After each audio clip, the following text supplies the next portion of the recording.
Bonjour, je suis Linda Baker, la directrice de l'apprentissage au Centre de recherche et d'éducation sur la violence contre les femmes et les enfants. Au nom de l'équipe du Knowledge Hub, le centre de connaissances, bienvenue à notre deuxième séance d'information sur Transformed, aborder la violence entre partenaires intimes sous l'angle de la bispiritualité, de la non-binarité et de la transsexualité. Nos présentatrices parleront pendant environ 10 minutes. Entrez vos commentaires ou questions pour les présentatrices sur slido.com et utilisez le code numéro 7423. Il sera indiqué également sur les diapos à venir.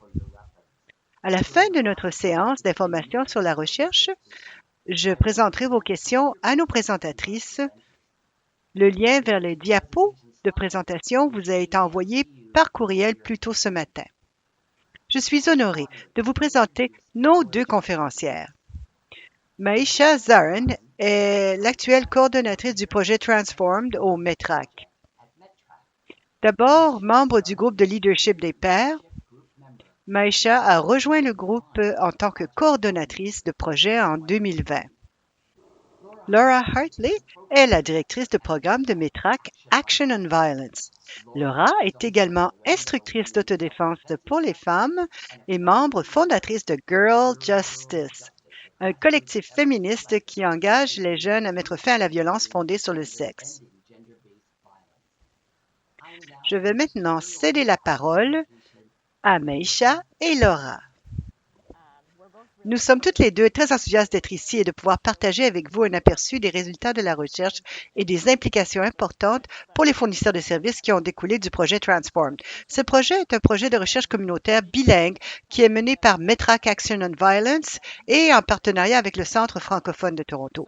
Ainsi, au cours des 3 dernières années, le projet Transform a pu s'engager dans la recherche et l'éducation participative communautaire dans le but d'éliminer les obstacles et d'accroître l'accès à la santé et aux soutiens sociaux pour les personnes bispirituelles, non-binaires et trans qui ont été touchées par la violence des partenaires intimes.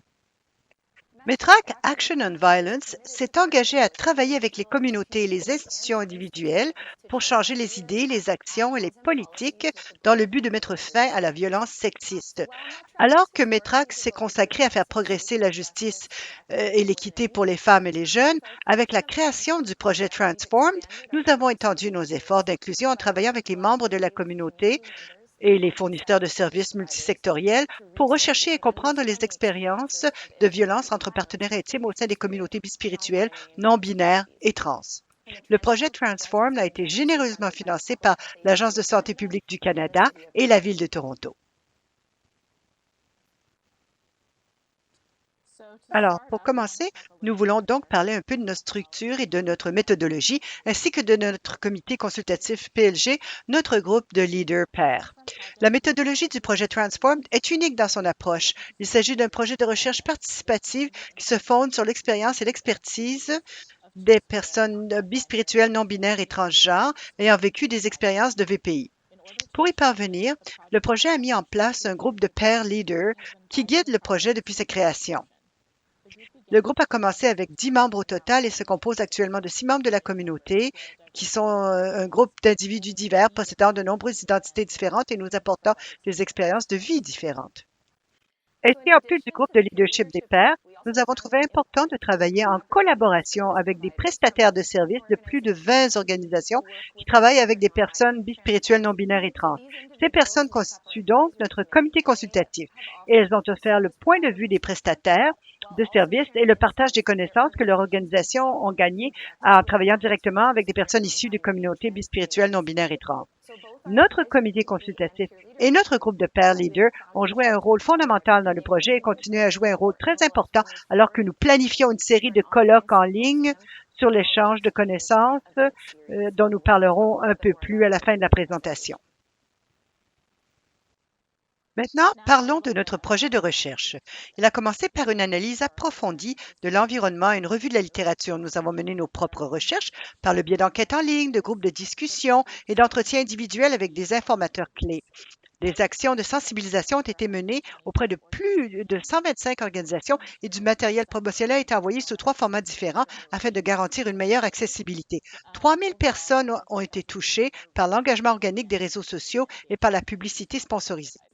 Les membres du GLP ont apporté leur expérience, leur expertise et leurs connaissances pour concevoir l'enquête et les questions des groupes de discussion. Au final, nous avons reçu 136 réponses à l'enquête. Nous avons organisé 4 groupes de discussion de 14 personnes. Les groupes de discussion étaient femmes trans et de couleur, groupe trans non-binaire, nouvel arrivant, arabes francophones et groupe bispirituel. Nous avons également eu 4 entretiens individuels avec des membres de la communauté et 7 entretiens avec des informateurs clés qui travaillent dans le secteur de la violence liée au sexe. Nous tenons à remercier Eileen Hyman, qui est la chercheuse principale pour l'enquête en ligne. Toutes nos activités de recherche ont été éclairées par une approche intersectionnelle et fondée sur les traumatismes qui donne la priorité à la sécurité et tient compte des besoins uniques des membres des communautés minoritaires de genre et des autres identités sociales et économiques que les individus détiennent et qui les exposent à des systèmes d'oppression croisés. Les membres de notre équipe de pairs leaders ont également été formés et ont pu apporter leur soutien au codage et à l'analyse de la recherche. En ce qui concerne les principales conclusions, nous voulions vous faire part de 3 résultats clés. Le premier est que plus de 80% des participants ont été victimes de la VPI au cours de leur vie, tandis que 44% des participants ont été victimes de la violence de partenaires intimes au cours des 2 dernières années. Et 40% des personnes pensent que la violence qu'elles ont subie était effectivement due à leur identité ou à leur expression sexuelle. Ainsi, si nous savons que la violence exercée par un partenaire intime peut avoir des répercussions graves et étendues sur tous les aspects d'une personne, qu'ils soient physiques, émotionnels, cognitifs, financiers, spirituels ou sexuels, les recherches menées dans le cadre du projet Transform nous ont montré les répercussions de la violence exercée par un partenaire intime sur les personnes appartenant à des communautés bispirituelles, non-binaires et trans. Sur cette diapo, vous pouvez voir les 6 impacts les plus courants qu'ils ont identifiés comme résultat de la violence entre partenaires intimes. Nous pensons qu'il est significatif de souligner que le fait que 89% des personnes interrogées ont identifié avoir un problème de santé mentale ou une détresse psychologique à la suite de la violence exercée par un partenaire intime. Vous pouvez voir les 5 autres principaux impacts également et non inclus sur cette diapo. Je voulais juste mentionner quelques autres impacts qui ont été identifiés par l'enquête, y compris les problèmes spirituels ou culturels, les problèmes de travail, l'implication de la protection de l'enfance, les questions juridiques et les impacts non énumérés.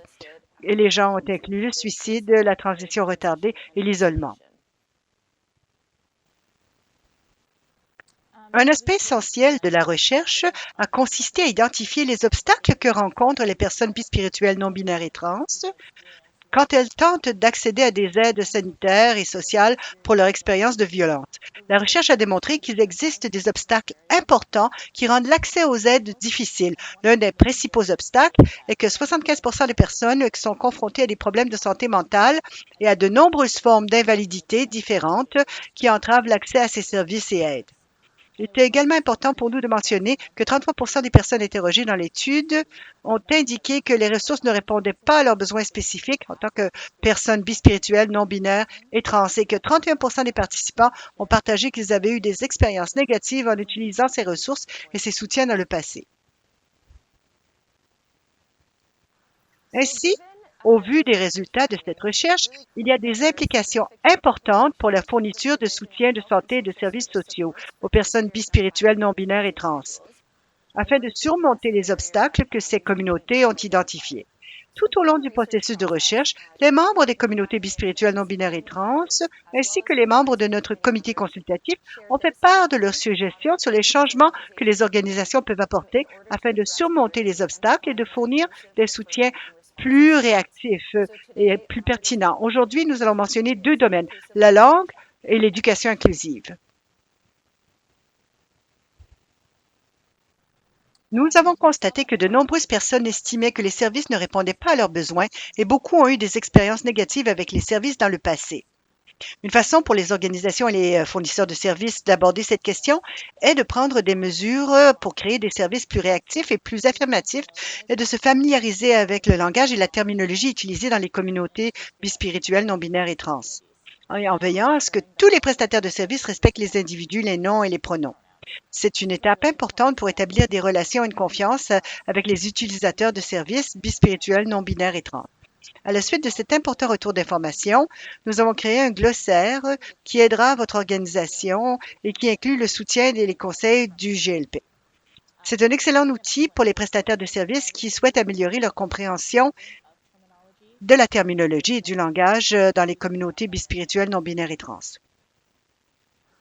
Il faut lutter contre les discriminations et les préjugés conscients et inconscients au sein des organisations par le biais d'une éducation et d'une formation continue afin de lever les barrières comportementales auxquelles sont confrontées les personnes bispirituelles, non-binaires et trans lorsqu'elles vont chercher du soutien.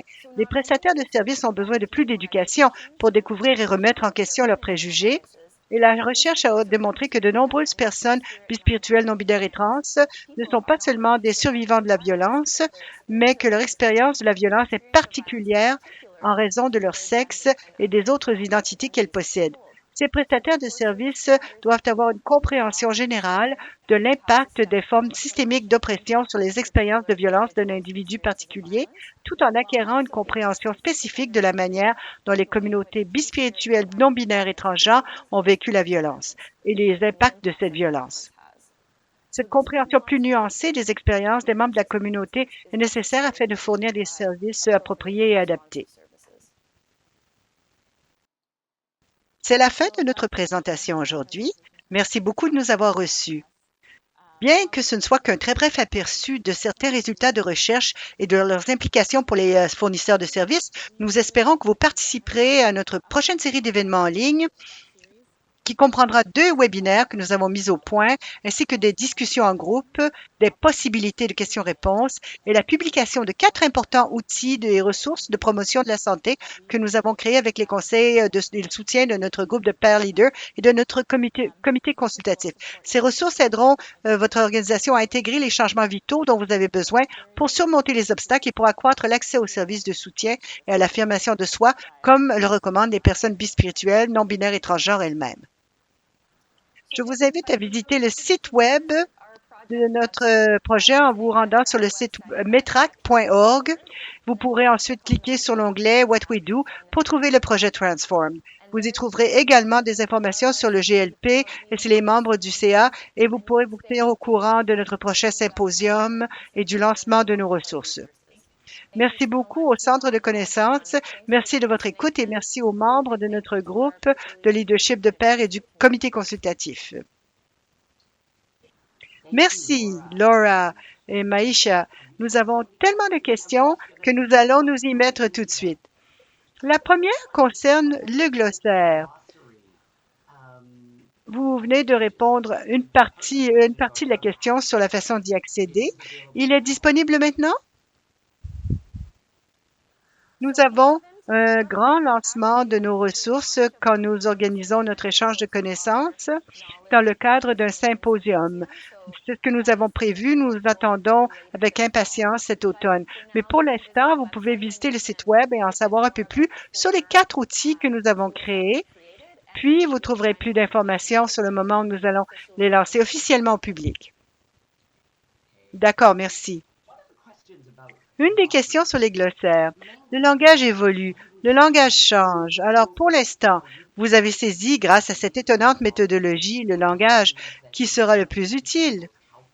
Avez-vous des projets ou avez-vous réfléchi à la manière d'en faire un glossaire dynamique qui évoluera au fur et à mesure de la terminologie?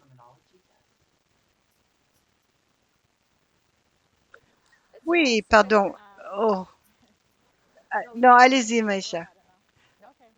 D'accord. J'allais juste dire que les ébauches du glossaire ont subi de nombreuses révisions et que nous avons pris toutes les suggestions de notre GLP, des personnes à qui nous avons parlé dans nos groupes de discussion, comme ce que nous avons entendu dans les enquêtes et les entretiens individuels. Nous avons gardé cela à l'esprit, mais la langue change et évolue beaucoup. Donc, bien que ça se produise continuellement, la version que nous avons maintenant est celle que la communauté estime être la meilleure définition ou explication de certaines choses. Oui.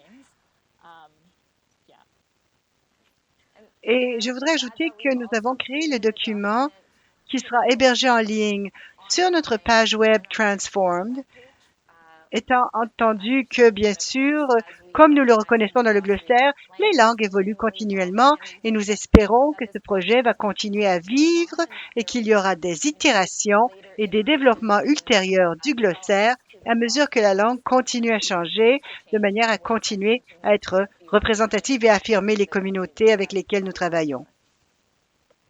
Merci. Prochaine question. Quelles sont les recherches effectuées à l'échelle nationale ou principalement en Ontario? Quelles sont les implications en termes de pertinence dans les autres provinces et territoires du Canada et au-delà?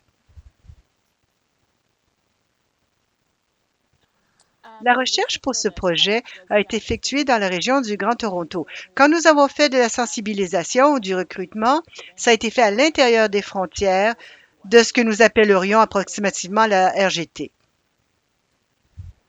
Bien que les résultats soient spécifiques à la RGT, je pense qu'il y a de grandes implications au niveau national et international pour la recherche en termes de similitudes et d'expérience des gens, spécifiquement de leur expérience en tant que personnes bispirituelles, non-binaires et trans.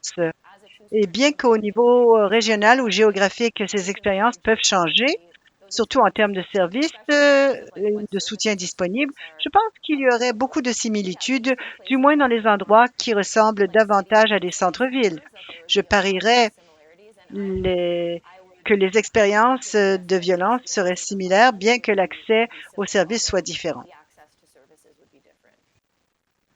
L'une des questions est liée à la définition de la violence entre partenaires intimes qui a été utilisée. En particulier, était-ce le continuum de violence que nous associons à la violence entre partenaires intimes ou était-ce plutôt la violence physique qu'ils ont signalée?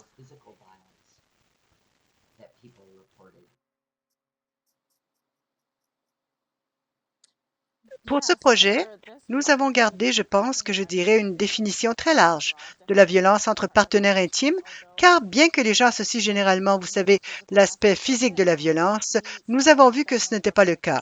Il y a eu tellement de rapports de violence émotionnelle, sexuelle, spirituelle, financière. Il y a tant de choses différentes qui constituent la VPI. C'est intersectionnel, vous savez. Il ne s'agit pas donc d'une seule chose. Nous l'avons remarqué grâce aux résultats des enquêtes et aux personnes à qui nous avons parlé et que nous avons entendues. Et pour compléter les propos de Maïcha, dans nos webinaires et les outils de promotion de la santé que nous partageons, vous pourrez voir davantage de discussions spécifiques sur les formes particulières de violence entre partenaires que connaissent les communautés bispirituelles, non-binaires et trans, qui sont uniques. Ces discussions sont une part importante de ce que les recherches ont permis de mettre en lumière. Pour que vous le sachiez, toutes les deux, il y a aussi beaucoup de gens qui veulent clarifier les choses et qui veulent savoir que cette présentation sera disponible plus tard. Nous leur dirons donc simplement oui, elle sera disponible sur le site du centre de connaissances, mais aussi sur le site web. Votre site web, vous pouvez la revoir ou la consulter pour la première fois si vous ne l'avez pas vue cette fois-ci.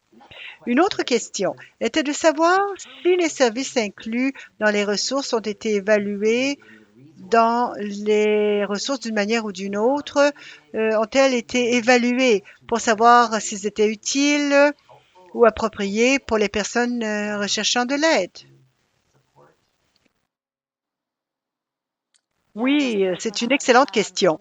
Tous ces services et soutiens que nous avons énumérés nous ont été directement recommandés, soit par le GLP, soit par les membres du comité consultatif, soit ont été spécifiquement mentionnés comme étant utiles dans le cadre de l'enquête ou d'autres entretiens avec les personnes avec qui nous avons parlé. Nous avons vraiment essayé de nous assurer qu'il s'agissait de services, bien qu'ils ne soient pas parfaits à 100%, ou qui visent à être accessibles et disponibles pour les personnes bispirituelles, trans et non-binaires, et qui ont été utilisés par le GLP. À un moment donné, ils savent que certains services ou soutiens sont disponibles dans les lieux ou organisations que nous avons répertoriés. Êtes-vous disposé à consulter les personnes bispirituelles, non-binaires et trans de tous les territoires? Une autre question mentionnait les provinces de l'Ouest, par exemple. Elle vous demande de faire ce genre de travail mais dans d'autres juridictions du Canada. Oui, je pense que le partage ouvert et la collaboration ont été une grande partie de ce projet. Nous en avons parlé tout au long du projet et même lors de la création de certaines de nos ressources, comme nos webinaires. Nous en avons parlé en profondeur de l'importance pour cela de continuer à grandir et à être transmis et diffusé à d'autres personnes. Donc, oui, à 100%. Je pense que c'est comme ça que la conversation continue et peut se faire à une échelle plus grande. Je pense que nous serions heureux de partager ça et de continuer à travailler de cette manière avec ceux qui sont intéressés. Nous en sommes arrivés à la fin de notre temps, mais une chose à propos de ces briefings de recherche, c'est qu'ils sont brefs. Elles sont destinées à permettre aux gens de se familiariser avec nos recherches et à faire en sorte que tout le pays soit au courant de ce qui se passe en matière de recherche innovante, passionnante et éclairée sur les traumatismes et la violence. Je sais que beaucoup de gens ont exprimé leur intérêt à être tenus au courant de vos résultats. Plus de 500 personnes étaient inscrites à cette séance et donc sur votre recherche. Donc, on pourrait peut-être envoyer un courriel quand vous lancerez le site web et quand les éléments seront ajoutés au site. Nous pourrions envoyer un courriel pour informer les gens. Merci Laura, merci Maïcha. Nous apprécions votre contribution aujourd'hui et à bientôt. Merci beaucoup de nous avoir invités. Merci beaucoup. Et nous encourageons tous ceux qui ont participé à chercher le lien que Sarah enverra pour compléter l'évaluation et à savoir qu'il y a un certificat de participation qui vous sera remis lorsque vous aurez terminé l'évaluation. Au revoir.